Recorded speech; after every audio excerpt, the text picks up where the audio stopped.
ನಮಸ್ಕಾರ ಎಲ್ರಿಗೂ. ನಾನಿವತ್ತು ತುಂಬಾ ಸಾಫ್ಟ್ ಆಗಿರುವಂತಹ ಬಾಳೆಹಣ್ಣಿನ ಪಡ್ಡು ರೆಸಿಪಿನ ಹೇಗೆ ಮಾಡ್ಕೊಳ್ಳೋದು ಅಂತ ವಿಡಿಯೋನ ಶೇರ್ ಮಾಡ್ಕೊಳ್ತಾ ಇದ್ದೀನಿ.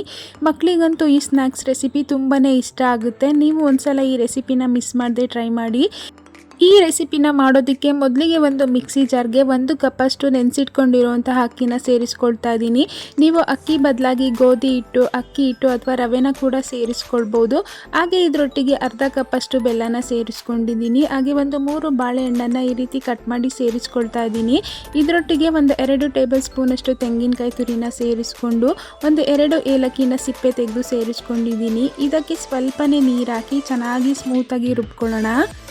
ನೀವಿವಾಗ ನೋಡ್ತಾ ಇರ್ಬೋದು, ಈ ರೀತಿ ಚೆನ್ನಾಗಿ ರುಬ್ಕೊಂಡಿದ್ದಾದಮೇಲೆ ಇದನ್ನು ಒಂದು ಮಿಕ್ಸಿಂಗ್ ಬೌಲ್ಗೆ ಟ್ರಾನ್ಸ್ಫರ್ ಮಾಡ್ಕೊಳ್ಳೋಣ. ಮನೇಲಿ ಹಣ್ಣನ್ನು ತಂದು ಜಾಸ್ತಿ ಮಿಕ್ಕಿದಾಗ ಅಥವಾ ಹಣ್ಣನ್ನು ಹಾಗೆ ತಿನ್ನೋಕ್ಕೆ ಬೇಜಾರಾಗ್ತಿದ್ರೆ ಈ ರೀತಿ ರೆಸಿಪಿನ ಟ್ರೈ ಮಾಡಿ, ತುಂಬಾ ಟೇಸ್ಟಿಯಾಗಿರುತ್ತೆ. ಹಾಗೆ ಈ ಹಿಟ್ಟಿನ ಜೊತೆಗೆ ಸ್ವಲ್ಪ ಸೋಡಾ ಹಾಗೆ 1 ಚಿಟಿಕೆಯಷ್ಟು ಉಪ್ಪನ್ನು ಸೇರಿಸಿ 1 ನಿಮಿಷ ಚೆನ್ನಾಗಿ ಮಿಕ್ಸ್ ಮಾಡ್ಕೊಳ್ಳೋಣ. ಚೆನ್ನಾಗಿ ಮಿಕ್ಸ್ ಮಾಡಿಕೊಂಡಷ್ಟು ಈ ಪಡ್ಡು ತುಂಬಾ ಸಾಫ್ಟಾಗಿ ಬರುತ್ತೆ. ಈಗ ಸ್ಟವ್ ಆನ್ ಮಾಡಿಕೊಂಡು ಒಲೆ ಮೇಲೆ ಪಡ್ಡು ತವನ ಇಟ್ಕೊಂಡು ಅದಕ್ಕೆ ಸ್ವಲ್ಪ ಎಣ್ಣೆನ ಸೇರಿಸ್ಕೊಂಡಿದ್ದೀನಿ. ನೀವು ಎಣ್ಣೆ ಬದಲಾಗಿ ತುಪ್ಪನ ಕೂಡ ಸೇರಿಸ್ಕೊಳ್ಬೋದು. ಈಗ ಇದರಲ್ಲಿ ನಾವು ರೆಡಿ ಮಾಡಿ ಇಟ್ಕೊಂಡಿರುವಂತಹ ಹಿಟ್ಟನ್ನು ಸೇರಿಸ್ಕೊಳ್ಳೋಣ. ಈ ರೆಸಿಪಿ ಅಂತೂ ನಾವು ಕಜ್ಜಾಯ ಎಲ್ಲ ತಿಂದಾಗ ಯಾವ ರೀತಿ ಟೇಸ್ಟ್ ಇರುತ್ತೋ ಅದೇ ರೀತಿ ಟೇಸ್ಟ್ ಇರುತ್ತೆ. ನೀವು ಟ್ರೈ ಮಾಡಿ.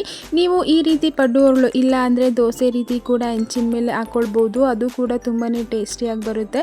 ಈ ರೀತಿ ಎಲ್ಲ ಫಿಲ್ ಮಾಡ್ಕೊಂಡಿದ್ದಾದಮೇಲೆ ಮುಚ್ಚಳನ ಮುಚ್ಚಿ ಒಂದು 2 ಮಿನಿಟ್ಸ್ ಮೀಡಿಯಂ ಫ್ಲೇಮ್ನಲ್ಲಿ ಚೆನ್ನಾಗಿ ಬೇಯಿಸ್ಕೊಳ್ಳೋಣ. ಈಗ 2 ನಿಮಿಷ ಆಗಿದೆ. ಓಪನ್ ಮಾಡಿ ನೋಡೋಣ. ನೀವು ನೋಡ್ತಾ ಇರ್ಬೋದು, ಪಡ್ಡು ಎಲ್ಲ ಒಂದು ಕಡೆ ಚೆನ್ನಾಗಿ ಬೆಂದಿದೆ.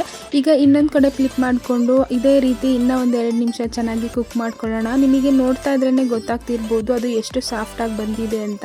ಇದೇ ರೀತಿ 2 ಕಡೆ ಚೆನ್ನಾಗಿ ಬೇಯಿಸ್ಕೊಂಡಿದ್ದಾದಮೇಲೆ ಒಂದು ಪ್ಲೇಟಲ್ಲಿ ಎತ್ತಿಟ್ಕೊಳ್ಳೋಣ.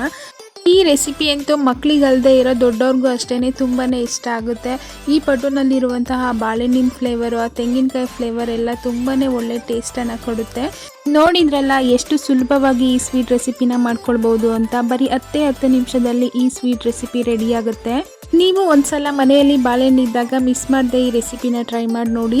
ಹಾಗೆ ಈ ಸಕ್ಕ ಟೇಸ್ಟಿಯಾಗಿರುವಂತಹ ಸ್ವೀಟ್ ರೆಸಿಪಿ ವಿಡಿಯೋ ನಿಮಗೆ ಸ್ವಲ್ಪನಾದರೂ ಇಷ್ಟ ಆಗಿದ್ದರೆ ಲೈಕ್ ಮಾಡಿ, ಶೇರ್ ಮಾಡಿ, ಕಮೆಂಟ್ ಮಾಡಿ. ನಮ್ಮ ಚಾನಲ್ನ ಸಬ್ಸ್ಕ್ರೈಬ್ ಮಾಡಿಕೊಂಡು ಸಪೋರ್ಟ್ ಮಾಡೋದನ್ನು ಮರಿಬೇಡಿ. ಮತ್ತೆ ಮುಂದಿನ ವಿಡಿಯೋದಲ್ಲಿ ಇನ್ನೊಂದು ರೆಸಿಪಿ ಜೊತೆ ಸಿಗ್ತೀನಿ. Thanks for watching.